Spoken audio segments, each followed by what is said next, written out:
పేపర్లో వార్త చూసిన ఉద్యోగ సంఘాల నాయకుల భేటీ అని. ఆనాడు ఉద్యోగ సంఘాల జేఏసీలో ఉన్న వాళ్ళు ఎందుకు అంత మీటింగ్ అర్జెన్సీ మీటింగ్ అయ్యింది, ఏం కార్యాచరణ తీసుకోబోతున్నారు? సరిగ్గా తెలంగాణ ఉద్యమంలో ఉన్నటువంటి ఉద్యోగులు కూడా వాళ్ళు ఉద్యోగులు కాదు. They are not employees, they are the part of society, they are the part. ఆనాడు ఉద్యోగ సంఘ నాయకులు మీరు సర్వీస్లో ఉన్నారు. ఇవాళ మీరు ప్రభుత్వాన్ని పౌరులుగా మినహాయిస్తే లేదా విపక్ష నాయకులుగా మినహాయిస్తే ఎట్లా మీరు ఫేస్ చేయగలరు?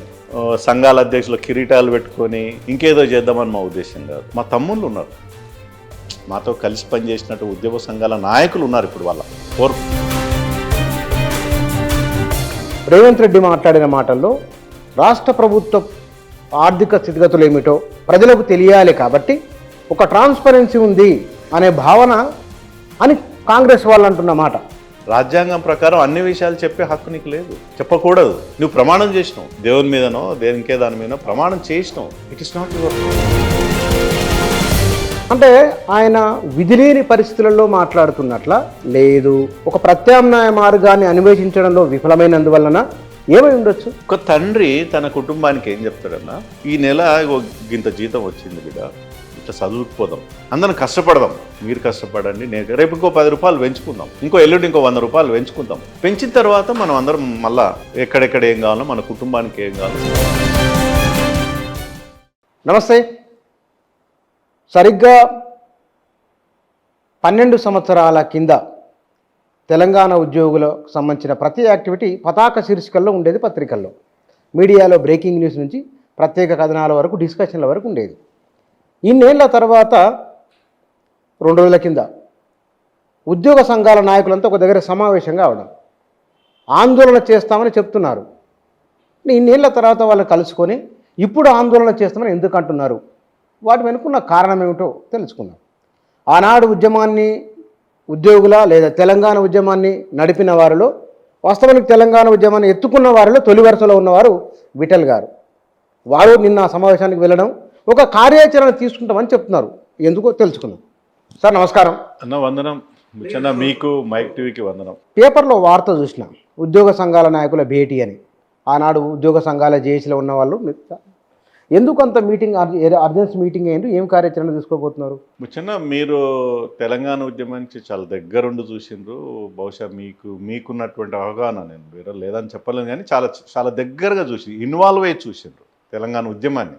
తెలంగాణ సమస్యలు కావచ్చు, తెలంగాణ ప్రజల యొక్క మనస్తత్వం కావచ్చు, తెలంగాణ ప్రజలు ఏం కోరుకుంటారో కూడా మీకు బాగా తెలుసు. సరిగ్గా తెలంగాణ ఉద్యమంలో ఉన్నటువంటి ఉద్యోగులు కూడా వాళ్ళు ఉద్యోగులు కాదు. They are not employees, they are the part of society, they are the part of society, they are the part of public people. అనేక సందర్భంలో ఉద్యోగులు సాధారణంగా ప్రపంచంలో ఎక్కడైనా ఉద్యోగులు ఏంటంటే టీఏల కోసం స్ట్రైక్లు అంటారు, నోటీసులు అంటారు, జీతాలు పెంచడానికి అక్కడి వరకు మాత్రమే పరిమితం అవుతారు ఉద్యోగ సంఘాలు. కానీ ప్రపంచ చరిత్రలో ఒక భిన్నమైనటువంటి దృక్కోణాన్ని ఎత్తుకున్న వాళ్ళు, లక్ష్యాన్ని ఎత్తుకున్నవారు తెలంగాణ ఉద్యోగులు. అది 1952-48 కన్నా ముందు కావచ్చు, 1952 మొదటి దఫా ఇడ్లీ సాంబార్ గోబ్యాక్ ఉద్యమం కావచ్చు, 1969లో జరిగినటువంటి ఉధృతమైనటువంటి ఉద్యమం కావచ్చు, అక్కడ 6 సూత్రాల ముల్కీ రూల్స్ కోసం పోరాడినటువంటిది. 1996 ఆన్వర్డ్స్ 2001 నుంచి చాలా సీరియస్గా, విగరస్గా ఉద్యోగుల ఉద్యమాన్ని ప్రజల పైన గొంతేసినటువంటి చూసినాం మనం. తెలంగాణ ఉద్యోగులు తమ సమస్యల కోసం కాకుండా ప్రజా సమస్యల పైన భుజస్కంధాల మీద వేసుకొని ఉద్యమాలు చేసిన సంఘటనలు అనేకం ఉన్నాయి, త్యాగాలు కూడా చేసిన సంఘటనలు ఉన్నాయి. తెలంగాణ రాష్ట్రం అనేది, తెలంగాణ రాష్ట్ర సాధన అనేది ప్రజల డిమాండ్. ఉద్యోగులు కూడా ప్రజల్లో భాగస్వామ్యం కాబట్టి ఆ రోజు ఉద్యమాన్ని మీదెత్తుకొని Telangana JAC, Telangana political JAC రూపంలో సహానిరాకరణ, సాగరారం, సకల జనుల సమ్మె, సంసద్ యాత్ర, సడక్ బంధు, ఇట్లాంటి అనేక వినూత్నమైనటువంటి కార్యక్రమాలు చూసుకున్న అందులో భాగమైనటువంటి విషయం తెలుసు మీకు. సో ఇప్పుడు మీరు అన్న ప్రశ్నకి 12 ఏళ్ల తర్వాత అప్పుడు ఎప్పుడో ప్రజలు ఒక జనరేషన్ మర్చిపోతుందేమో అన్నటువంటి తరుణంలో జనరేషన్ మారిపోయింది కదా. 10 ఏళ్లలో ఎంతో మార్పు, చాలా మార్పు, 2 జనరేషన్లుగా తీసుకున్నటువంటి తరుణంలో మళ్ళీ మీరు ఎందుకు నిద్రపోయినటువంటి వాళ్ళు మళ్ళీ లేచి కూర్చున్నారు అన్నట్టు ప్రశ్న ఇది, అంతే కదా. సో సహజంగా ఈ 10 ఏళ్లలో కూడా తెలంగాణ రాష్ట్రాన్ని సాధించుకున్నాం, ఓకే, చాలా సంతోషం. ఓకే, ఏకైక లక్ష్యం మాలాంటి అయితే తెలంగాణ రాష్ట్ర సాధన ఏకైక లక్ష్యంగా పనిచేసినాం. ఇంకేం జరుగుతుంది, నేనేమవుతా, ఇంక పక్క వాళ్ళు ఏమవుతారని ఆలోచించాలి. ఆ రోజు రాష్ట్రాలు సాధించుకున్నాం. 100%. సరే, కొంత ఒడిదుడుకులు ఉన్నా, సమస్యలు ఉన్నా, కింద పడ్డా మీద పడ్డా, ధనిక రాష్ట్రమైనా అప్పుల రాష్ట్రమైనా రాష్ట్రం నడుస్తూనే ఉంటుంది కదా. రాష్ట్రాన్ని పరిపాలించేవారు మనవాడే, సమర్థుడు ఆసర్తమ్ములు పక్కకు పెడితే తెలంగాణ బిడ్డనే రాష్ట్రాన్ని పరిపాలిస్తున్నట్టు తరుణం చూసినాం. 10 ఏళ్లలో మొదటి దఫా కొంత కేసీఆర్ గారి తొలి ముఖ్యమంత్రి, ఉద్యమ నాయకుడే తొలి ముఖ్యమంత్రిగా ఉన్నటువంటి సందర్భంలో దేవిప్రసాద్ గారు కావచ్చు, స్వామి గౌడ్ గారు కావచ్చు, శ్రీనివాస్ గౌడ్ గారు కావచ్చు, నాకు కావచ్చు, నాతో పాటు పనిచేసిన చాలామంది మిత్రులకు అత్యంత సన్నిహితంగా మీరు కేసీఆర్ గారు ఉన్నారు, మీకు తెలుసు. ఉద్యమ కాలంలో అయితే ప్రతిరోజు ఉదయం పోతే రాత్రి దాకా గంటలు రోజులు ఢిల్లీలో అయితే ఆల్మోస్ట్ ఒక నెల రోజులు బిల్ పాస్ అయ్యే టైంలో నెల రోజులు రోజు వాళ్ళతో ఉన్నాం. అంటే వారి మనస్తత్వం మాకు తెలుసు, మేమేందో తెలుసు వాళ్ళకు. అది మొదటి దఫాలో కేసీఆర్ గారు ఎంప్లాయీస్ ఇష్యూను 100% అడ్రస్ చేశారు. It's a fact. ఒకానొక సందర్భంలో నేను పార్టీలకు అతీతంగా ఇవాళ చెప్తున్నాను, ఒకానొక సందర్భంలో 2014 ఆగస్టులో అప్పుడే ముఖ్యమంత్రి అయ్యే 2 నెలలే అయింది. వారి యొక్క సందర్భంలో మమ్మల్ని రమ్మంటే పోయినాం. ముఖ్యమంత్రి గారు, దేవిప్రసాద్ గారు, శ్రీనివాస్ గౌడ్ గారు, నేను డైనింగ్ టేబుల్ మీద నలుగురే ఉన్నాం. ముఖ్యమంత్రి గారు మాతో కూర్చున్నారు, లంచ్ చేస్తున్న క్రమంలో వారే సబ్జెక్ట్ తీశారు. పిఆర్సీ రిపోర్ట్ వచ్చింది నిన్ననే, చీఫ్ సెక్రటరీ గారు ఇచ్చారు, ఏం చేద్దాం దీని మీద అని వాళ్ళు టాపిక్ తీశారు. అంటే అప్పటికి పిఆర్సీ 13 పిఆర్సీ ఇవ్వాలి, ఇంకా 2013 పే రీజన్ కమిషన్ ఇవ్వాలి. సో మేము ఒక చిన్న మాట అన్నాం, మేము 42 రోజులు సకల జనుల సమ్మె చేసినాం, 42% పిఆర్సీ ఫిట్మెంట్ ఇస్తే మన ఎంప్లాయీస్ అందరూ హ్యాపీ అవుతారని అంటే మరుక్షణం ఆలోచించకుండా 42% ఇద్దాం అనే నిర్ణయం తీసుకున్నాడు ముఖ్యమంత్రి హోదాలో, నాట్ కేసీఆర్. అప్పటికప్పుడే ఆ టేబుల్ మీద. సాధారణంగా ఈ పిఆర్సీ కమిషన్ ఇంప్లిమెంట్ చేయాలంటే ప్రాసెస్ ఏముంటుంది అంటే, గత 50 ఏళ్ళ నుంచి ఉద్యోగులు నోటీస్ ఇవ్వాలి, నోటీస్ ఇచ్చి అధికారులను అడుక్కోవాలి, ముఖ్యమంత్రిని అడుక్కోవాలి, మంత్రులను అడుక్కోవాలి, చివరికి ధర్నాలు చేయాలి. అప్పుడు వాళ్ళు పిలిపించేసి బేరసారాలు ఆడతారు. మేము 5%, మేము 50% అనుకో, వాళ్ళు 5%కి వెళ్ళి స్టార్ట్ చేస్తారు. 5, 6, 10 ఇట్లా అనేక రాజశేఖర్ పీరియడ్, చంద్రబాబు పీరియడ్ జరిగింది. కానీ ముఖ్యమంత్రి గారు ఏకకాలంగా 42% ఇవ్వడానికి సిద్ధపడ్డాడు. అది హిస్టరీలో ఎవరు చేయరు. ఆంధ్ర ముఖ్యమంత్రి చంద్రబాబు నాయుడు 42 అంటే ఈయన ఇంకొక % యాడ్ చేసి 43 అన్నాడు, తనకు ఎక్కువ ఉండాలని. అంటే 43% ఫిట్మెంట్ ప్లస్ 60, అప్పటికి పిఆర్సీలో 50-60% డిఎల్ కలిపితే 100% జీతాలు పెరిగినటువంటి దేశ చరిత్రలో ఆ రోజు తెలంగాణ ఉద్యోగులదే. మేమేం అడగలే, డిమాండ్ చేస్తాం, సహజంగా డిమాండ్ చేస్తాం. వారు ఎంత ఇచ్చినా తీసుకునే వాళ్ళమేనా, ఆర్థిక పరిస్థితి whatever it may. But KCR మొదటి దఫా ఉద్యమ నాయకుడిగా వారి పరిపాలించిన ఒక ఎగ్జాంపుల్ చెప్తా ఉన్నాను. అట్లనే ఒక ఇంక్రిమెంట్ ఇవ్వడం కానీ, హెల్త్ కార్డ్స్ సమస్యలు ఉన్నాయి, హెల్త్ కార్డ్స్ ఇంప్లిమెంట్ కొంత ఎక్సర్సైజ్ చేసేది. తర్వాత 2వ దఫాకు వచ్చేసరికి కేసీఆర్ గారు 2వ దఫా ముఖ్యమంత్రి అయిన తర్వాత ఆ సంబంధాలు, సన్నిహిత సంబంధాలు అంటే ఉద్యమ నాయకులతో, మాతోటే కాదు, ఏ కారణం చేతనో గ్యాప్ పెరిగింది. What is the reason? ఉద్యమ నాయకుడికి, ఉద్యమంలో పాల్గొన్నటువంటి నాయకులకి అధినేత గ్యాప్ పెరుగుతూ వచ్చింది. వారి లక్ష్యం వేరుండొచ్చు. 2వ దఫా నేను 100 సీట్లతో గెలిచిన, ఎవరితోటి ఏం అవసరం అనేటువంటి ఇష్యూ కావచ్చు, వాట్ ఎవర్ ద రీజన్, కొంత గ్యాప్ పెరగడం. 2వ దఫా ముఖ్యమంత్రి గారు కొన్ని తెలుగునే ఎంప్లాయీస్ ఇష్యూస్ని అడ్రస్ చేయలేకపోయాడు. 317 జీవో, ఆర్టికల్ 317 జీవో, ఉద్యోగుల బదిలీలకు సంబంధించి, అది నిజంగా మా లాంటి సంఘాలతో అంటే ముఖ్య నాయకులతో కూర్చుంటే పరిష్కారం దొరికేది. అది కూర్చోకుండా అధికారులు చెప్పిన నిర్ణయాన్ని ఫాలో అయ్యాడు. కొంతవరకు సెట్ బ్యాక్ అయింది. 2 లక్షల ఉద్యోగాలను ఎట్లా నింపాలని మేము మాలాంటి నేను సర్వీస్ కమిషన్ మెంబర్గా చెప్పాను, రిపోర్ట్ కూడా ఇచ్చాను. 2020లో నేను రిపోర్ట్ ఇచ్చాను, 16లోనే రిపోర్ట్ ఇచ్చాను. కేరళ మోడల్ మన గతంలో కూడా కేరళలో అన్ని రిక్రూట్మెంట్ అసలు గవర్నమెంట్ సంబంధం లేదు. కేరళలో నోటిఫికేషన్ సర్వీస్ కమిషన్కి రిక్రూట్మెంట్కి ఇస్తారు, వాళ్ళు ఇచ్చుకుంటారు, మనకేం సంబంధం. అసలు ముఖ్యమంత్రి మంత్రుల్లో అసలు ఇంటర్వెన్షనే ఉండకూడదు కూడా. అది సర్వీస్ కమిషన్ బాడీ కాన్స్టిట్యూ వాళ్ళు చేసుకోవాలి, ఖాళీలు ఉంటే వాడు ఫిలప్ చేయాలి, వీళ్ళకేం సంబంధం. కేరళ మోడల్ ఫాలో అయ్యారు, అట్లా చేద్దామన్నాను ప్రయత్నం చేస్తే అది కొంత అడ్రస్ చేయలేకపోయాడు. ముఖ్యమంత్రి గారు 2వ దఫా ఓటమికి అనేక కారణం ఏంటి? ఒకటి 317 ఉద్యోగులతో గ్యాప్ పెరగడం, నిరుద్యోగులతో గ్యాప్ పెరగడం, 2 లక్షల ఖాళీలు ఉన్నా ఫిలప్ చేయట్లేదని, అంతే కదన్నా. మీకు చాలా విషయాలు అందులో ప్రధానమైంది పేపర్ లీకేజ్ కావడం. అంటే 50 లక్షల మంది నిరుద్యోగులు. మేము ఒక ఆకాంక్ష, తెలంగాణ అంటేనే ఆకాంక్ష, ఉద్యోగులు వస్తే అనే ఆకాంక్షను అడ్రస్ చేయలేకపోయాను. అది చేయాల్సినంత చేసి ఉంటే బాగుంది. ఈ కారణంగా వారు ఓటమి పాలు, అనేక కారణాల్లో ఇవి కొన్ని ఓటమి పాలు కావడం. రేవంత్ రెడ్డి గారు దీన్ని రెచ్చిపోయి పిఆర్సీ ఇంత ఇస్తా, ఉద్యోగులను 317 రద్దు చేస్తా, కాంట్రాక్ట్ అవుట్సోర్సింగ్ అంటే ఉండనే ఉండదు, అవుట్సోర్స్ కాంట్రాక్ట్ ఎంప్లాయీని రెగ్యులరైజ్ చేస్తా, చాలా విషయాలు 2 లక్షల ఉద్యోగాలు ఏకకాలంలో, అసలు డేట్లు కూడా పెట్టుకున్నాడు ఆయన. 2 లక్షల ఉద్యోగాలు డేట్లు కూడా పెట్టుకున్నాడు. 2023 ఎలక్షన్స్ కాగానే, డిసెంబర్ ఎలక్షన్ అయితే 24లో డేట్లు పెట్టుకున్నాడు. ఏం డేట్లు పెట్టుకున్నాడు? జూన్ వరకు నోటిఫికేషన్ ఇచ్చేస్తా, సెప్టెంబర్ 17 అన్ని 2 లక్షల ఖాళీలు ఫిలప్ చేస్తా, డిసెంబర్ వరకు అసలు ఒక ఖాళీ ఉండదని చెప్పి క్యాలెండర్ కూడా ఇచ్చారు. క్యాలెండరు ఆయన ప్రకటన. సో ఇది ఏమైపోయిందంటే మళ్ళీ మొదటికి వచ్చింది.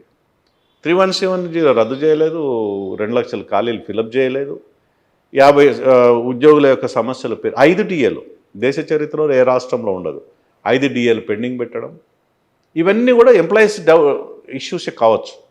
కానీ ఇక్కడ మనకు అర్థం కావాల్సిన ప్రభుత్వం అంటే ఎవరన్నా, who is government as per constitution అంటే, right from chief secretary to village secretary, right from chief minister and cabinet to village sarpanch వరకు, it's a part of the government.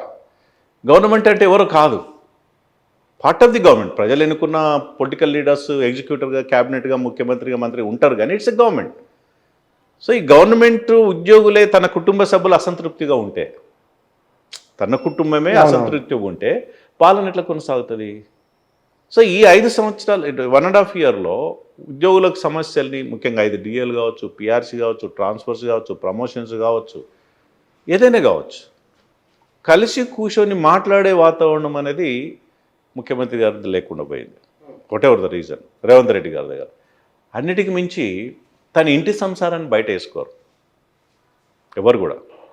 అన్న మీరు నేను కుటుంబం పెద్దగా ఉన్నాం, ఇంట్లో ఏమన్నా ఉంటే అన్న పిల్లలకు, ఇక బిడ మనకి ఇంత వస్తుంది, ఇంత ఖర్చు వస్తుంది, నీ కోరికను తీర్చలేరురా బాబు, కొన్ని రోజులు ఆయనకు చూద్దాం ఆదాయం పెరిగినాక అంటాం, అట్లా కూర్చుంటాం, చెప్పుకుంటాం. పిల్లలు కూడా అర్థం చేసుకునే వాతావరణం ఉంటుంది.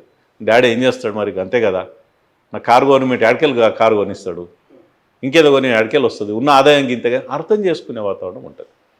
ముఖ్యమంత్రి గారు ఆ ప్రయత్నం చేయకుండా బహిరంగంగా నీకేం ఇవ్వను, నా దగ్గర లేవు, నాకు కోసిన కోసిన లేవు, నా దగ్గర పైసలు అంటే, ఇన్ అదర్ వే ప్రభుత్వం నా వల్ల కాదు, నా వల్ల కావట్లేదు అనేటువంటి విషయాన్ని బయటికి చెప్పి, ఎక్కడ అప్పు పుడతలేదని మాట్లాడుతున్నారు, దొంగలాగా చూస్తున్నారని, చెప్పులు ఎత్తుకుపోయేటోళ్ళు, అంటే తెలంగాణలో సామెత ఉంటుంది, ఇంటికి వస్తే చెప్పులు ఎత్తుకుపోతారు అన్నట్టు, చెప్పులు ఎత్తుకుపోయేటోళ్ళగా చూస్తున్నారని. అంటే అంత అవమాన పరిస్థితిలో ముఖ్యమంత్రి ఉన్నారా? నెంబర్ 1. అట్లా మాట్లాడుకుని ఉండాల్సిందే కదా. ఎగ్జాక్ట్లీ. రెండోది ఏంటంటే, నేను కోసిన నేనేమో ఇవ్వలేను అనే మెసేజ్ ఇవ్వడం. అంటే ఆ 2 మాటలు ఉద్యోగుల సమస్యలను పక్కకు పెడితే, వీళ్ళ కోరికలను పక్కకు పెడితే ఏం మెసేజ్ ఇచ్చిండంటే తెలంగాణ మొత్తం సమాజానికి, తెలంగాణ రాష్ట్రం దివాలా తీసింది, నా దగ్గర ఏమి లేదు, ఇంతకన్నా ఎక్కువ నేనేం చేయలేకపోతున్నా. అంటే మనం ఐపీ అంటాం, కంపెనీ నడిచిన రోజులు నడిస్తే ఏమవుతాడంటే దివాలా తీసినాక ఐపీ పెడతాడు ఎండి, అంటే అప్పులను ఎగ్గొట్టడానికి ఐపీ పెట్టి పారిపోతాడు చూడండి. అంటే ఒక అత్యంతమైన ధనిక రాష్ట్రం, fastest growing state in India. ఒకవైపు రైజింగ్ తెలంగాణను పెట్టుకొని, తెలంగాణ రైజింగ్ అని పెట్టుకొని, fastest growing state of India, most economically standard state of India, ధనిక రాష్ట్రం, గ్రోత్ రేట్ 14-15% ఉన్న రాష్ట్రం. అప్పులు ఉండొచ్చు, నేను కాదంటలేను. సో ఇండియాలో ఒక మంచి వాతావరణంలో తోటి అభివృద్ధి చెందుతున్నటువంటి హైదరాబాద్ నగరం, హైదరాబాద్ చుట్టూ ఉన్నటువంటి ప్రాంతాలు, ఇంత గొప్ప అవకాశం రేవంత్ రెడ్డి గారికి ఇచ్చినప్పుడు ఈ దివాళాకోరు మాటలు మాట్లాడడం ద్వారా ఇటు ఉద్యోగులని అసంతృప్తి అని పక్కకు పెడితే, మొత్తం ఓవరాల్గా ప్రజల్లో ఒక రకమైనటువంటి భావన ఏర్పడే, ప్రభుత్వం నడుస్తుందా నడవదా, ముఖ్యమంత్రి చెప్తున్నాడు అసలు దివాలా తీస్తామా, ఇక భవిష్యత్తు లేదా, ఒక అనేక రకాల అనుమానాలు రేకెత్తించినటువంటి స్టేట్మెంట్ రేవంత్ రెడ్డి గారు. ఈ సందర్భంలో మేము ఉద్యోగ సంఘాల నాయకులుగా, మాజీ నాయకుల, ఉద్యమ నాయకులుగా, ఆ రోజు తెలంగాణ ఉద్యమాన్ని ఒక ఉరువు తొలగించినటువంటి, రాష్ట్ర సాధన కోసం సకల జనుల సమ్మె చేసినటువంటి నాయకులుగా పార్టీలకు అతీతంగా ఉన్నాం. మాలో కొంతమంది టీఆర్ఎస్లో ఉండొచ్చు, టీఆర్ఎస్, దేవప్రసాద్ కాంగ్రెస్ గారు, ఉంది, బీజేపీ రకరకాలుగా ఉన్నారు. బీఆర్ఎస్ దేవప్రసాద్ కావచ్చు, ఒకప్పుడు స్వామి గౌడ్ బీజేపీకి వచ్చి బీఆర్ఎస్ పోయిండు కావచ్చు, శ్రీనివాస్ గౌడ్ ఎమ్మెల్యేగా మంత్రి అయ్యిండొచ్చు. నేను ఒక సర్వీస్ కమిషన్ జ్యుడిషియల్ సర్వీస్లో పనిచేసి నేను కొంతకాలం తర్వాత భారతీయ జనతా పార్టీలో ఉండొచ్చు, కొంతమంది కాంగ్రెస్లో ఉండొచ్చు మా వాళ్ళు. సో అప్పుడు ఉద్యమంలో పనిచేసినటువంటి ఒక ఉద్యమాన్ని ఒక మంచి రైట్ డైరెక్షన్ నడిపినటువంటి మిత్రులని ఒకసారి కలుసుకున్నాం ఇన్ఫార్మల్ ఛాయ్ తాగడానికి. ఏం చేద్దాం ఇట్లా మాట్లాడుతున్న ముఖ్యమంత్రి, మరి ఎంప్లాయీస్కే నష్టం కాదు మొత్తం సమాజానికి నష్టమయ్యే రీతిలో మాట్లాడుతున్నాడు. భవిష్యత్తులో తెలంగాణ ప్రపంచం దృష్టిలో తెలంగాణ పల్సర్ అయితే అవుతుంది కదా, తెచ్చిన తెలంగాణ ఇట్లా ఆగం కావద్దు కదా. మోరం జస్ట్ సమాలోచన చేయడం ద్వారా వచ్చినటువంటి మేము కలిసి ఛాయ్ తాగి మాట్లాడుకున్నారు. కానీ ఇక్కడ మీరెవరు సర్వీస్లో లేరు, మాట్లాడిన వాళ్ళు ముఖ్యులు ఎవరైతే ఉన్నారు ఉద్యమంలో ఉన్నవాళ్ళు. మీరు ఉద్యమం నాయకత్వం వహిస్తే మరి ఉద్యోగులు మీ వెంట వస్తారు. మీరు ప్రభుత్వాన్ని మీరు క్వశ్చన్ చేసినా ఆనాడు ఉద్యోగ సంఘ నాయకులు, మీరు సర్వీస్లో ఉన్నారు. ఇవాళ మీరు ప్రభుత్వాన్ని పౌరులుగా మినహాయిస్తే లేదా విపక్ష నాయకులుగా మినహాయిస్తే ఎట్లా మీరు ఫేస్ చేయగలరు? ఎట్లా జనాన్ని మేము మళ్ళీ ఏదో ఉద్యోగ సంఘాల నాయకులై సంఘాల అధ్యక్షులు కిరీటాలు పెట్టుకొని ఇంకేదో చేద్దామని మా ఉద్దేశం కాదు. మా తమ్ముళ్ళు ఉన్నారు, మాతో కలిసి పనిచేసినట్టు ఉద్యోగ సంఘాల నాయకులు ఉన్నారు. ఇప్పుడు వాళ్ళ ఫోర్ ఫ్రంట్లు ఉన్నారు, వాళ్ళు they are the president, secretaries హోదాలు ఉన్నారు. వాళ్ళకు ఒక సరియైన రీతిలో సలహాలు సూచనలు మా ఎక్స్పీరియన్స్ని షేర్ చేయడానికి వాళ్ళతో కలిసి పనిచేసి కొన్ని సందర్భాల్లో వాళ్ళు మాట్లాడలేదు, బికాజ్ సర్వీస్ రూల్స్ అడ్డొస్తాయి. ఇప్పుడు మేము బయట ఉండి మాట్లాడినంత వాళ్ళు మాట్లాడలేదు, ఎందుకంటే వాళ్ళకు ఒక చట్రంలో పనిచేస్తారు కాబట్టి. మా ఉద్దేశం ఏంటంటే కేవలం ఎంప్లాయీస్ ఇష్యూవే కాదు మా లక్ష్యం. ఓవరాల్గా తెలంగాణ పార్టీలకు అతీతంగా ఎట్లా నడవాల్సి ఉండే. ఆ రోజు సకలజన సమ్మె చేసిన అనుభవం ఉంది కదా, సహాయ నిరాకరణ చేసిన అనుభవం ఉంది, కేసులు పెట్టుకున్న అనుభవం ఉంది, దేశద్రోహం కేసులు పెట్టుకున్న అనుభవం ఉంది, పోరాడిన అంటే అప్పుడు ఒక యుద్ధమే. మీకు తెలుసని ఒక చిన్న ఎగ్జాంపుల్ చెప్తాను నేను. సహాయ నిరాకరణ మేము కొంతకాలం చేసి విరమించుకున్నాం. ఎవరికి ఇంటర్మీడియట్ విద్యార్థుల యొక్క భవిష్యత్ దృష్టిలో ఉంచుకొని మమ్మల్ని రాళ్లతో కొట్టే ప్రయత్నం చేశారు ఆనాడు. మా లక్ష్యం ఏంది, విద్యార్థులకి నష్టం కాదు, రేపు వాళ్ళ ఎగ్జామ్స్ పోస్ట్పోన్ అయితే ఐఐటి అవన్నీ అవకాశాలు పడతాయి, దేశం వీళ్ళ కోసం ఆగదు అనే ఉద్దేశంతో విరమించుకుంటే మమ్మల్ని తీవ్రమైన విమర్శలు ఎదుర్కొన్నాం. ఆ రోజుల్లో మేము వెంటనే మిలియన్ మార్చ్ ఇచ్చినాం, అంటే స్ట్రాటజిక్ మూవ్మెంట్ ఎట్లా ఉండాలని. ఒక విరమణ తర్వాత ఇంకొక పోరాటం ఉండాలని మిలియన్ మార్చ్ ఇస్తే అది సక్సెస్ అయింది. అంటే అనేక వ్యూహాత్మకమైనటువంటి ఉద్యమాలు ఆ రోజు మేము నడిపిన అనుభవం ఉంది.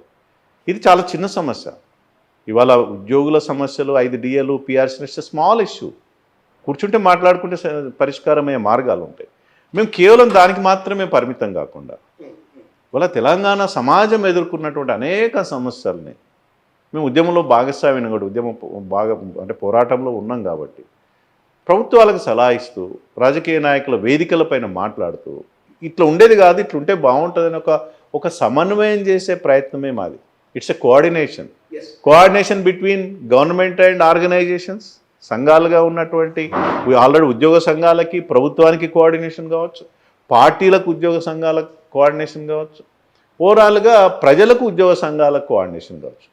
మేమేమనుకున్న ఒక సమన్వయంగా ఒక కమిటీ రూపంలో మాతో కలిసి వచ్చే వాళ్ళతోటి, అప్పుడు ఉన్న వాళ్ళు ఉద్యమ నాయకులు కలిసి వచ్చి, అప్పుడు జేఏసీ ఉంది, జాయింట్ యాక్షన్ కమిటీ. మళ్ళీ మేము జేఏసీ పెట్టుకొని పోతే మంచిగా ఉండదు. కోదండరాం గారు ఒక ఎమ్మెల్సీగా ఉన్నారు, ఆయన అధికార పార్టీలో ఉన్నాడు, అయినా పిలుస్తాం ఈ కోఆర్డినేషన్కి. ఒక సమన్వయ ధోరణి తప్ప మేము నాయకత్వం అయిద్దామనో ఇంకేదో చేద్దామనో మళ్ళీ ఏదో చేద్దామనే లక్ష్యం అది కాదు. కానీ ఇక్కడ రేవంత్ రెడ్డి మాట్లాడిన మాటల్లో రాష్ట్ర ప్రభుత్వ ఆర్థిక స్థితిగతులు ఏమిటో ప్రజలకు తెలియాలి కాబట్టి ఒక ట్రాన్స్పరెన్సీ ఉంది అనే భావన అని కాంగ్రెస్ వాళ్ళు అంటున్న మాట. అంటే రేవంత్ రెడ్డి గారికి ఉద్దేశం మంచిదే కావచ్చు. మీకు ఒక పాయింట్ రెఫర్ చేస్తానా, మనం ఓత్ తీసుకుంటాం. మనం ప్రమాణ స్వీకారంలో కొన్ని పాయింట్స్ ఉంటాయి, మీరు బాగా అబ్జర్వ్ చేయండి. కరెక్ట్, రెండు ప్రమాణాలు ఓత్ ఆఫ్ సీక్రెసీ కూడా ఉంటుంది. ఒకటేమో ఓత్ ఆఫ్ అథారిటీ అంటే అధికారాన్ని, సీక్రెసీ ఉంటుంది. నీకు హక్కు లేదు, రాజ్యాంగం ప్రకారం అన్ని విషయాలు చెప్పే హక్కు నీకు లేదు, చెప్పకూడదు. నువ్వు ప్రమాణం చేసినావు, దేవుని మీదనో దేనికే దాని మీదనో ప్రమాణం చేసినావు. It is not your right to disclose everything to the people. నీకు ప్రత్యక్షంగానో పరోక్షంగానే నీ దృష్టికి వచ్చిన విషయాలు కొన్ని చెప్పాల్సి ఉంటాయి, కొన్ని చెప్పకూడదు ఉంటుంది. ఇది దివాలా రాష్ట్ర ఆర్థిక పరిస్థితి దీని అంటే ఆల్మోస్ట్ ఇట్స్ డిటరాయరేషన్. అంటే ఇక ఇది అయిపోయింది, దీని తర్వాత ఏం లేదు అన్నటువంటి విషయాన్ని ప్రజల్లో ఒక తీవ్రమైన ఆవేదనకు గురి చేస్తుంది, మనోవేదనకు గుర్తు చేస్తుంది, ఇంకేం భవిష్యత్తు లేదా అనేటువంటి భయం సృష్టిస్తుంది. అట్లాంటి విషయాలు చెప్పకూడదు. చెప్పాల్సిన వాళ్ళకి చెప్పి పిలుచుకొని మాట్లాడు.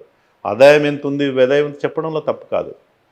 అంతకన్నా ఎక్కువ నేను ఏం చెయ్యాలంటే ఇక నా వల్ల కావట్లేదని కదా దాని అర్థం. రేవంత్ రెడ్డి గారి మాట నా వల్ల కాదు అంటే ఎందుకు మరి?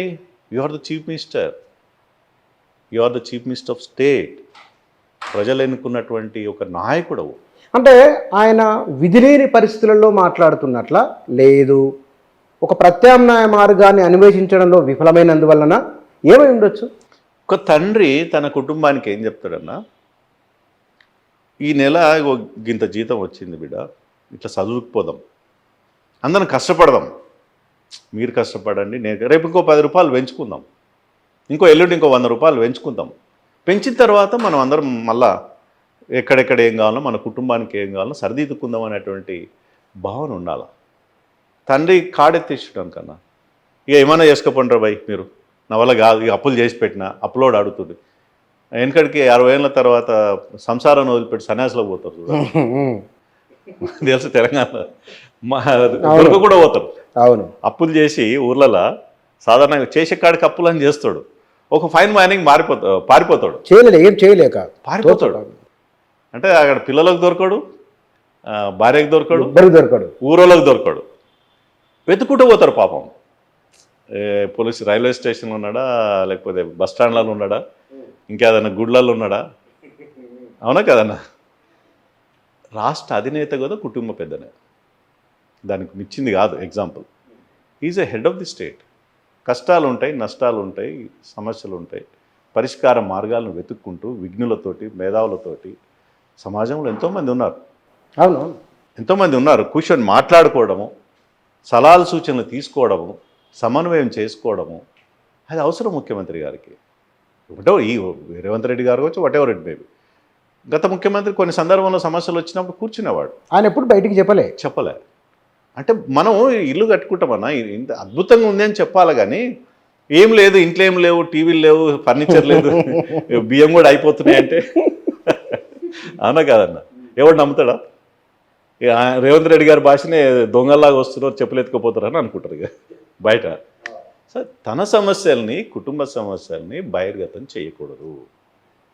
It's a oath of secrecy as per my information, my knowledge. It should not be disclosed to the public. కానీ ఉద్యోగుల విషయంలో ఒకప్పుడు తెలంగాణ ఉద్యమం జరిగినప్పుడు ఉద్యోగులకు సమాజ మద్దతు ఉన్నది. బహుశా ఈ ఏడాది కాలంలో 400 మంది 500 మంది అవినీతి కేసుల్లో పట్టుబడిండ్రు అని ఒక లెక్క వచ్చి, నాకు కరెక్ట్ గుర్తులేదు నా, కానీ వందల సంఖ్య ఉంది. నెలకి 80,000, 70,000, ₹1,00,000, 2 లక్షల వరకు జీతాలు తీసుకునే వాళ్ళు సొంత డిపార్ట్మెంట్లో పనిచేసి సాటి ఉద్యోగి దగ్గర కూడా లంచం తీసుకున్నారు. ఈ మధ్యనే వచ్చింది. వీళ్ళు ఎందుకు ఇట్లా తయారవుతున్నారు? ఏమై ఉండొచ్చు? ఉద్యోగ సంఘాలు ఏమైనా మాట్లాడితే వీటి గురించి? డెఫినెట్ మాట్లాడాలి, తప్పకుండా తప్పకుండా. It's a cancer. కరప్షన్ అనేది క్యాన్సర్ లాంటిది, మొత్తం సమాజాన్ని చిదిమేస్తుంది, సమాజాన్ని వినాశనం చేస్తుంది. It should be addressed. మేము ఆ రోజుల్లో కూడా ఇప్పుడు ఎప్పుడైనా మాట్లాడతాం. కానీ దీనికి కారణం ఏందనేది కూడా విశ్లేషించుకోవాల్సిన అవసరం ఉంది. ఎందుకు సమాజం ఆ ధోరణి పెరుగుతూ ఉంది? Whatever the reason? కేవలం ఉద్యోగులే ఉన్నారా? నా దృష్టిలో we came from employees organisations కాబట్టి 10% నుంచి 20% ఉద్యోగులు అంటే వ్యక్తులు ఇట్లాంటి కరప్షన్ యాటిట్యూడ్ తోటి లక్షలు సంపాదించాలి, ఆయన పక్క ఆయన కారు కొన్నాడు, బెంచ్ కారు కొన్నాడు, నేను ఇంకో విల్లా కొనుక్కోవాలి, ఒక దురాశతోటి ఒక సెక్షన్ ఆఫ్ పీపుల్ ఉంటారు. తర్వాత గవర్నమెంట్ డిపార్ట్మెంట్స్లో కూడా తీసుకుంటాను 90, ఐ కెన్ సే 90% టీచర్సు, కింది స్థాయి స్కోప్ లేదు, ఉండదు. 50% ఎంప్లాయీస్ ఆర్ టీచర్స్. ఒక 70,000 నుంచి 80,000 మంది సెక్యూరిటీ గార్డ్స్ అంటే కానిస్టేబుల్ పోలీస్ స్టేషన్ కానిస్టేబుల్ అంటలేదు నేను, బెటాలియన్స్, వాళ్ళకు స్కోప్ ఉండదు. టీచింగ్ సైడ్ ఉన్న వాళ్ళు స్కోప్ ఉండదు, యూనివర్సిటీ ప్రొఫెసర్ స్కోప్ ఉండదు, లెక్చరర్స్ స్కోప్ ఉండదు. ఉన్నటువంటి రెవెన్యూ డిపార్ట్మెంట్లో కూడా లేదా మున్సిపల్ డిపార్ట్మెంట్లో కూడా excise department focal non focal అని పెట్టుకుంటారు వీళ్ళు, ఎందుకో నాకు అర్థం కాదు ఇప్పటికి. ఫోకల్ అంటే డబ్బులు సంపాదించేది సీటేమో, అసలు ఏ జీవోలో ఉండదు నాకు, ఐ డోంట్ నో. అంటే ఇంత ఇన్ని కాలను ఫోకల్ నాన్ ఫోకల్ ఏందో అర్థం కాదు. నీకే అర్థం కాలేదు మరి. ఫోకల్ అంటే మంచి ఇన్కమ్ వచ్చే పోస్ట్ అనుకుంటారు వాళ్ళు సహజంగా. నాన్ ఫోకల్ అంటే పనికిరాని పోస్ట్ అని. ఆ కరప్టెడ్ డిపార్ట్మెంట్స్లో ఫోకల్ నాన్ ఫోకల్ పోస్టులు ఉంటాయి. ఒక 10% ఆఫ్ ఎంప్లాయీస్ మొత్తం సమాజాన్ని కలుషితం చేస్తున్నారు. తప్పకుండా వాడు తప్పు చేసినప్పుడు శిక్షించాలి డెఫినెట్గా. ఆ ధోరణిని అడ్రస్ చేయాలి సమాజం, ప్రభుత్వాలు ఎప్పటికైనా. ఇప్పుడు ఇవాళ ఎందుకు డిఎల్ టీఎల్ అడుగుతున్నాయి, ఎందుకు పిఆర్సీలు డిఎల్ ఎందుకు అడుగుతాయంటే, ఉద్యోగ సంఘాలు ఉద్యోగులు ఎందుకంటారంటే ఇట్స్ ప్రైస్ ఇండెక్స్ అంటాం. అంటే నిత్యం ధరల పెరుగుదల కారణంగా ఉద్యోగులకి కొనుగోలు శక్తి పెంచడానికి డిఎల్ ఇస్తారు. బ్రిటిష్ కాలం నుంచి ఉంది అది. పిఆర్సీ అని జీతాలు పెంచడం. ఇంట్లో పనిచేసే మన డ్రైవర్ కూడా ఏంటంటే ఏడాది తర్వాత జీతం పెంచుతారా అంటాడు. అవునా కదా, మన ఇంట్లో పనిచేసే స్వీపర్ కానీ ఎవరైనా ఏం సార్ 5,000కి చేయాలన్నా, పెంచు సార్, బయట ఏమొస్తుందో సార్ అంటాడు. సహజంగా ధరల పెరుగుదలతో పాటు జీతాల ఇన్కమ్ పర్చేజింగ్ కెపాసిటీ పెరగాలనేదే ఇట్స్ ట్రెండ్. దాన్ని ప్రభుత్వం అడ్రస్ చేయాలి. నా కోణంలో ఎట్లా అడ్రస్ చేయొచ్చు అంటే, ఈ టీఎల్ డిఎల్ కూడా పెంచాల్సిన అవసరం లేదు. కరప్షన్ చేస్తే డిస్మిస్ చేయి జైలుకి, తప్పు చేస్తే. బట్ ప్రభుత్వం యొక్క ప్రాథమిక బాధ్యత ఏముంటుందండి, సామాజిక బాధ్యత, అటువంటి ఎంప్లాయీస్. ఏ ప్రభుత్వాలు చెప్పుకున్న చాలా సందర్భాల్లో చెప్పుకుంటారో ఇవి అడ్రస్ చేయరు. ఏ ప్రభుత్వాలైనా ఫ్రీ ఎడ్యుకేషన్ గురించి మాట్లాడతాయన్నా, ఫ్రీ హెల్త్ గురించి మాట్లాడతారా? నువ్వు ఉచిత విద్య వైద్యం, ఈ ప్రపంచానికి కావాల్సింది ఉచిత విద్య వైద్యం. చాలా దేశాలు ఉంది, అనేక డెవలప్డ్ ఎకానమీ, చాలా దేశాల్లో ఉన్నది అది. Many more developed economies addressing these issues. America లాంటి దేశం కావచ్చు, ఇంగ్లాండ్ లాంటి దేశం కావచ్చు, చైనా లాంటి దేశం కావచ్చు, చాలా రాష్ట్రాలు అభివృద్ధి చెందిన దేశాలే తన ప్రజలకు ఎడ్యుకేషన్ ఫ్రీ ఇస్తుంది, హెల్త్ ఫ్రీ ఇస్తుంది. మన దగ్గర ప్రైవేట్ యూనివర్సిటీ 75 సంవత్సరాల నుంచి స్వాతంత్రం వచ్చినాక ఈ దేశం ఎందుకు విఫలమైంది? ఫ్రీ ఎడ్యుకేషన్ హెల్త్ ఇవ్వలేకపోతుంది. నీ బిడ్డనో నా బిడ్డనో మీ మదరో మా మదర్ హాస్పిటల్ అవుతుంది, ఇవాళ 10 లక్షల బిల్ అవుతుంది. గవర్నమెంట్ హాస్పిటల్స్ అడ్రస్ చేయలేకపోతున్నాం, అక్కడ ఫెసిలిటీ డాక్టర్ ఉండడు, మందులు ఉండవు. ఇది ఎందుకు, ఈ గ్యాప్ ఎందుకు వచ్చింది? ఇది ఎందుకు మొత్తం ఈ సమస్య నెలకింత ఆదాయం లేని వాళ్ళు మరింత ఎక్కువ ఎదుర్కొంటున్నారు. దుర్మార్గం, దారుణం. నిర్దిష్టమైన ఆదాయం వచ్చే వాళ్ళు ఎంతో కొంత, ఇప్పుడు గౌరవప్రదమైన జీవితం ఉంది, కుటుంబానికి పిల్లలకు బట్టలకు ఎంతో కొంత మెరుగైన జీవితమే కదా. ఏ జీవితం లేని వారు ఉన్నారు. అదేంటున్నా, ఇది మొత్తం సమాజానికి, నాట్ ఓన్లీ ఎంప్లాయీస్ అన్న, మొత్తం సమాజానికి సంబంధించిన సమస్య ఇది. నీకు ఫ్రీ హెల్త్, ఫ్రీ ఎడ్యుకేషన్, జీవితకాలంలోకి ఇల్లు కట్టిస్తే, అది కింది స్థాయి డబుల్ బెడ్రూమ్ కావచ్చు, ఉద్యోగి కావచ్చు, ఆ తర్వాత వాడేమైనా తప్పు చేస్తే, నీకు జీతం సరిపోలేదు అని లంచాలకు తప్పు చేస్తే నువ్వు డిస్మిస్ చేయి సర్వీస్లోకి, జైలు పెట్టు. కానీ నువ్వే స్కోప్ ఇస్తావు, you are giving a scope. నీకు ఎందుకు రిఫార్మ్, అడ్మినిస్ట్రేటివ్ రిఫార్మ్స్ అంటాం, ఎందుకు సుప్రీం పవర్స్ ఇస్తున్నావు అధికారులకి? ప్రభుత్వం అంటే మొత్తం అధికారులకి అని సుప్రీం పవర్స్ ఎందుకు ఇస్తున్నావు నువ్వు? రాజ్యాంగం ఒప్పుకుంది అట్లా? Employees are not supreme authority, they are subordinates, executories. వాడు ఒక అప్లికేషన్ ప్రాసెస్ చేయలేదు, వెంటనే ఎందుకు అడగవు? ఎందుకు వాని మీద యాక్షన్? నెల జీతంలో ఒక రోజు జీతం ఎందుకు కట్ చేయవు? It's a right of employment, but right of service కూడా ఉంది చాలా దేశాల్లో, రైట్ టు సర్వీస్. సో నీకు సేవలం పొందడం అనేది ప్రజల హక్కు. సేవ చేయడానికి నువ్వు ఆల్రెడీ నెల జీతం తీసుకొని మళ్ళీ నీకు అదనంగా ఖర్చులేంటి? ఈ 10 ఏళ్ల ధోరణిలో తెలంగాణ, మేము ఊహించని తెలంగాణ ఏంటంటే, నేను బహిరంగంగా చెప్పదలుచుకున్నాను, కింది స్థాయి ఉద్యోగులు అటెండర్లో, క్లాస్ 4 ఎంప్లాయీస్ ఉద్యోగం నెల జీతం సరిపోకపోతే ఏదో పక్కపక్కల సంపాదించుకునేది మనం చూసి 500, 1000, 2000, 10,000 ఇప్పుడు పెరిగిపోయింది. అదంతా 5,000 కాదు కదా, 50,000 లక్షలు పోయింది. I was surprised. తెలంగాణ స్టేట్లో ముఖ్యంగా చిన్న జిల్లాలు అయిపోయిన తర్వాత, పేర్లు నేను చెప్పదలుచుకో, నాకు పేర్లు ఉన్నాయి నా దగ్గర, దే ఆర్ మై ఫ్రెండ్స్. కలెక్టర్లే బహిరంగంగా ఎన్ని కోట్లు ఇస్తావు, కలెక్టర్లే ఓపెన్గా ఎన్ని లక్షలు ఇస్తావు, లంచమే, ఇంకేం లేదు. ఇంకో వాళ్ళకి సర్వీస్ ఛార్జెస్ కాదు, అది లంచమే. వాళ్ళకు ఒక ప్రాక్సీ ఏజెంట్స్ని పెట్టుకొని నార్త్ తెలంగాణలో ఒక కలెక్టర్ ఉంటే సౌత్ తెలంగాణ ఒక ఏజెంట్ పెట్టుకొని, ఈస్ట్ తెలంగాణలో కలెక్టర్ ఉంటే వెస్ట్ తెలంగాణ ఇంకో ఏజెంట్ పెట్టుకొని, ఏజెంట్ల ద్వారా వసూలు చేసినటువంటి నీచమైన సంస్కృతిలో తెలంగాణ ఉంది. ఇది ప్రజలకు ప్రభుత్వాలు తెలియదా? ప్రభుత్వాలు పెంచి పోషించట్లేదా? సరే, అడపా దడప ఒక కొంత ఇలా కొంత కొంత ఇది కూడా జరుగుతుంది అన్న పాపం. ఒక స్ట్రిక్ట్ ఆఫీసర్ని కూడా ఏసీకి పట్టిస్తారు. ఇలా పాపం అట్లా బలై మంచి బలై. ఇప్పుడు నేను ఉన్న సీట్లో కూర్చున్నా, నా అడమెన్సీ అనుకోండి, ఎమ్మెల్యే చెప్తున్నాను, మంత్రి చెప్తున్నాను, అధికారి చెప్తున్నాను, నేను స్ట్రిక్ట్గా నా రూల్ ఏందో నేను పాటిస్తా అన్నాళ్ళ వాడు కూడా బలవుతుంటారు.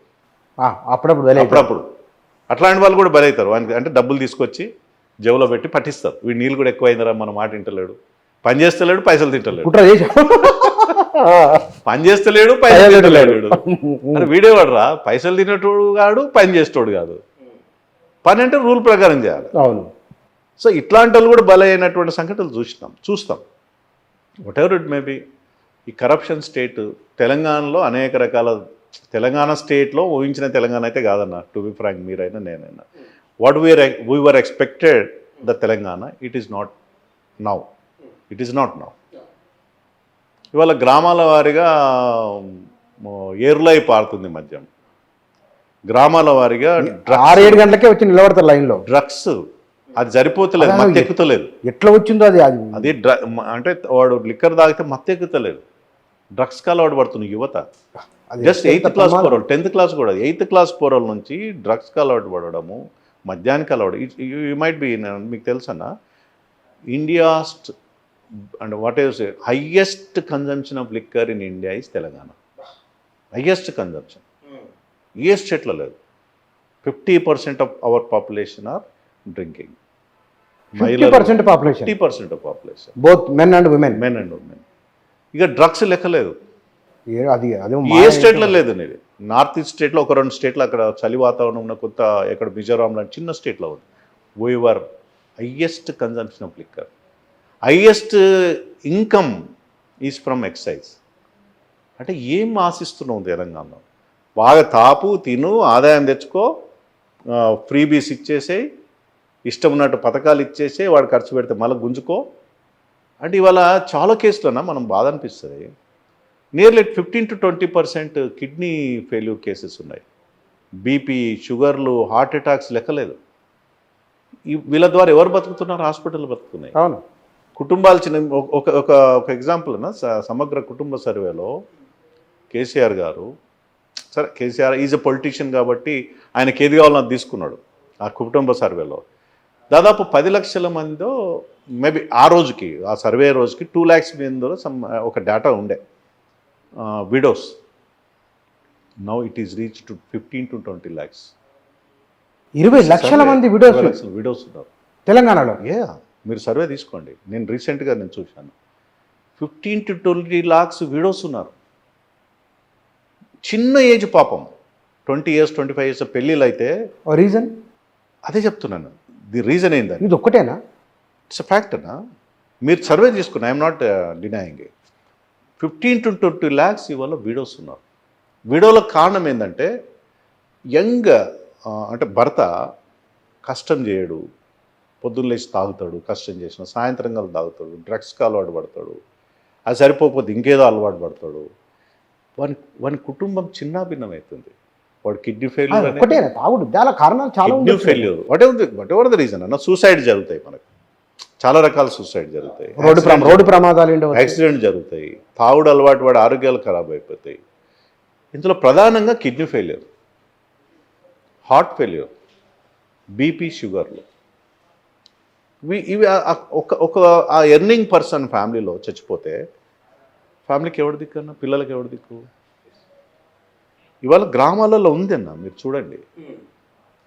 ఇవాళ వీటికి ఏం పథకాలు ఏం రచిస్తున్నారు అంటే, ఈ వీడియోస్కి పెన్షన్లు ఇస్తే ఓట్లు వస్తాయి అని. ఎందుకు వీడియోలో అయితే నా సమస్యలు అడ్రస్ చేయం. సీరియస్ ఇష్యూ మీరు మాట్లాడారు. వీడియోలు ఎందుకు అడ్రస్ చేయం మనం? ఆ వీడియోలకి పైసలు ఇస్తే, మన పెన్షన్ ఇస్తే ఓట్లు వస్తాయి. అంటే ఈ కాంగ్రెస్ అనే కాదు, ప్రభుత్వాలైనా, నేను రాజకీయాల గురించి మాట్లాడతాను. కరెక్ట్, సీరియస్ ఇష్యూ ఇది.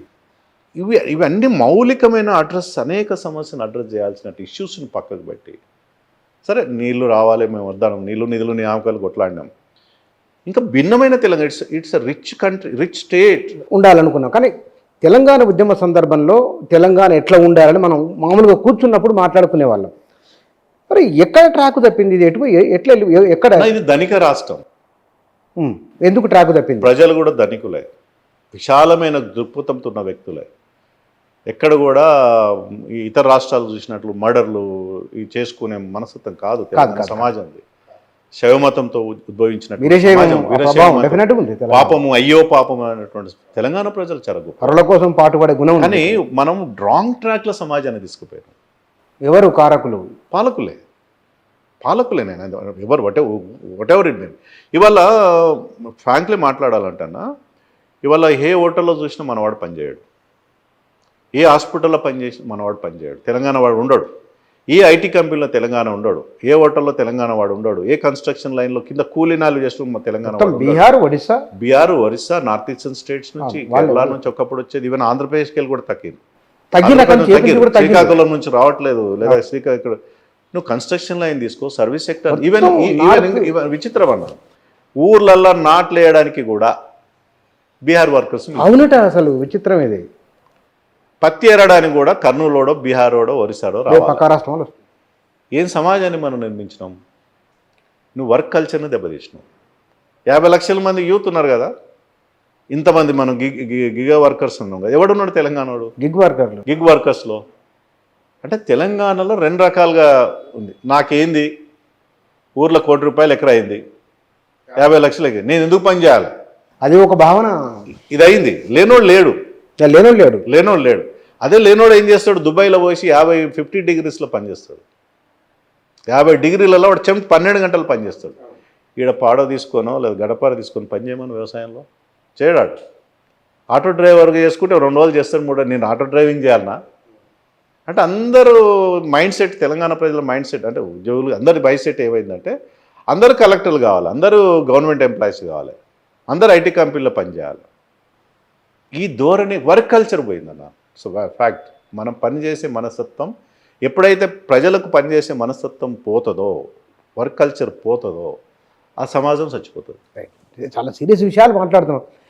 ఉద్యోగులు ఏం చేయబోతున్నాం నెక్స్ట్? సమాజం బతికించుకోవాలి మనం. ఇదే మీరు ఎందుకు కలిసిర్రు అని అంటున్నారని ఇన్ని మాట్లాడాల్సుకున్నాం మనం. కానీ మనం ఇప్పుడు మీరు సమాజం చచ్చిపోతున్నారు కదా, దీన్ని బతికించడం అంటే ఏం చేయాలి మరి? మళ్ళీ మనం పూర్వ తెలంగాణ, నిజంగా తెలంగాణ వాడు కష్టపడే మనస్తత్వమే. పూర్వ తెలంగాణ గతంలో మనం ఎట్లుంటిమి, తెలంగాణ సాధన రాష్ట్రం తెచ్చుకున్నాక ఎంత కష్టపడాల్సి ఉండే, ఏం చేయాల్సి ఉండే, ఏం రిఫార్మ్ చేయాల్సి ఉండే, ప్రభుత్వం ఏం చేయాల్సి ఉండే, ప్రజలు ఏం చేయాల్సి ఉండే, ఉద్యమకారులు ఏం చేయాల్సి ఉండే, ఎక్కడ రాంగ్ ట్రాక్ పోయినాము. దాన్ని ఒక్కసారి మళ్ళీ 100% మైండ్ సెట్ మారుస్తామనేది కాదు. రేవంత్ రెడ్డి ఆలోచన రేవంత్ రెడ్డికి ఉంటుంది, కేసీఆర్ గారు ఆలోచన రాజకీయ పార్టీల లక్ష్యం రాజకీయ పార్టీలకు ఉంటుంది. బట్ ఓవరాల్గా సమాజాన్ని, గాడి తప్పిన సమాజాన్ని గాడిలో పెట్టే ప్రయత్నం మాలాంటి వాళ్ళ యొక్క సామాజిక స్పృహ, సామాజిక బాధ్యత అనుకున్న స్పృహ కూడా కాదు. ఇది సామాజిక బాధ్యతగా ఎంతో కొంత గైడ్ చేద్దాము, అడ్వైజ్ చేద్దాము, లేదా యాక్టివేట్ చేద్దాం. నిర్వీర్యమైన తెలంగాణని పునర్జీవన గొప్ప పదాన్ని వాడను కానీ యాక్టివేట్ చేద్దాం. అంటే చాలా పెద్ద ఒక చిన్న ప్రయత్నం చేద్దాము. భాగంగానే పార్టీలకు అతీతంగా మాతో కలిసి వచ్చే వాళ్ళు ఎవరైనా రాని, ఓవర్ ఇట్ మేబీ ఎవరైనా రాని, అందరినీ పార్టీలకు అతీతంగా ప్రజాప్రతినిధులు కావచ్చు, రిటైర్డ్ ఆఫీసర్స్ కావచ్చు, రిటైర్డ్ ఐఏఎస్ ఐపీఎస్లు కావచ్చు, రిటైర్డ్ ప్రొఫెసర్స్ కావచ్చు, ఎగ్జిస్టింగ్ ప్రొఫెసర్స్ కావచ్చు, విద్యావేత్తలు కావచ్చు, డాక్టర్స్ కావచ్చు. కానీ ఒక ప్రయత్నమే. ఒక విఠల్, దేవిప్రసాద్, స్వామి గౌడ్, శ్రీనివాస్ గౌడ్ ఒక నాయకత్వం రావడానికి ఒక 10-20 ఏండ్లు తెలంగాణ ఉద్యమం అనుకుందాం, ఒక దశాబ్ద కాలం గొప్ప నాయకులు తెలంగాణలో పొలిటికల్ లీడర్ల కంటే ఒకనొక టైంలో మీరే ఎక్కువ హైలైట్ అయింది. మీ తర్వాత నాయకత్వం పెద్దగా ఎక్కడ కనిపిస్తున్నట్లు లేదు. అదే కదన్నా, ఇప్పుడు యథా రాజ తదా ప్రజ అంటాం. ప్రజలది ఎప్పుడు తప్పు కదన్నా, నేను ఎప్పుడు ప్రజలను తప్పు పట్టను. నీకు రాజు, నీకు అధికారం ఇచ్చినాం, నీకు దండని ఇచ్చినాం, నేను తప్పు చేస్తే శిక్షించు, రైట్ ట్రాక్లో తీసుకుపో. It is your responsibility, your my representative. నువ్వు నా ప్రతినిధివి, నిన్ను ఓట్లేసి గెలిపించుకున్నావు, నీకు అధికారం ఇచ్చినాం. అంటే నీకు ఒక విజ్ఞత, ఒక విశాలమైన దృక్పథం ఉండాలి. నీకు లేకపోతే తెలిసిన వాళ్ళ దగ్గర తీసుకోవాలా. నువ్వు డిక్టేటర్ కావద్దు, నీ స్వార్థం ఉండకూడదు. వత్సదైక కుటుంబం అంటాం. తెలంగాణ అంతా నా కుటుంబం. నా కొడుకో బిడ్డనో అల్లుడో లేకపోతే నా ఇంట్లో తమ్ముడో కుటుంబం కాదు. తెలంగాణ మొత్తం సమాజమే నా కుటుంబం. తెలంగాణ 4 కోట్ల ప్రజలు, నేను కుటుంబ బాధ్యుని, ఒక రెస్పాన్సిబుల్ పర్సన్, కేర్ టేకర్ని, in other way caretaker. ఆ బాధ్యత నుంచి విస్మరించడం ద్వారా ఉద్భవించినటువంటి ఈ రకమైనటువంటి దుర్గుణాలు, దుష్పరిణామాలు అని నేను భావిస్తా ఉన్నాను. రైట్, చూద్దాం మరి. Right sir, thank you. వాస్తవానికి ఒకప్పటి ఉద్యోగుల సంఘ నాయకులు, తెలంగాణ ఉద్యమకారులు అన్నిటికంటే కూడా ఒకసారి పిలిచి మాట్లాడదు ఏమిటి వారు ఏం ఆలోచన చేస్తున్నారు, ఏం చేద్దాం అనుకుంటారు అనే ఒక ఆలోచన వచ్చింది నాకు. కానీ డిస్కషన్లో ఉన్నవి ఇవాళ తెలంగాణ సమాజం ఎదుర్కొంటున్న సమస్యలు, ఇవాళ తెలంగాణ సమాజం ఆలోచించాల్సిన, అడ్రస్ చేయాల్సిన విషయాలు కూడా. అంటే ఇట్లా మాట్లాడుతామని అనుకోలేదు, కానీ చర్చ ఇటువైపు వచ్చింది. అది చాలా సీరియస్గా ఆలోచించాల్సింది. తెలంగాణ తన స్వభావాన్ని కోల్పోతున్నదా అనే ఒక ఆలోచన అక్కడక్కడ కొందరి మనుషులలో ఉన్న చాలా బలంగా ఉన్నది. ఇది కాదు తెలంగాణ, ఇట్లా ఉండాల్సింది కాదు తెలంగాణ. తెలంగాణలో ఇక్కడ ఈ మట్టికున్న స్వభావం, ఈ మనుషులకున్న చరిత్ర, అది ఎటువైపు నుంచి ఎటువైపు పోతున్నదో, తన గతాన్ని, అంటే ఎప్పుడు కష్టాలు బాధలు ఉండాలని కాదు, సాటి మనుషుల పట్ల, శ్రమించే తత్వం పట్ల, అర్థం చేసుకోవడం పట్ల ఒక ఆర్తి, ఇవన్నీ రకరకాలుగా సానుకూల అంశాలు ఉండేవి తెలంగాణకు. ఇప్పుడు ఎక్కడా అనే ఒక ప్రశ్న ఇది వారు రేఖామాత్రంగా కొన్ని విషయాలు మాట్లాడిండ్రు. కానీ ఈ ఇంటర్వ్యూ చూసిన తర్వాత మీరు కూడా మనసులో ఎక్కడో ఒక భావన తప్పకుండా వస్తుంది. ఇది వారు మనము అనందరము ఆలోచించాల్సిన అంశం ఇది. Thank you.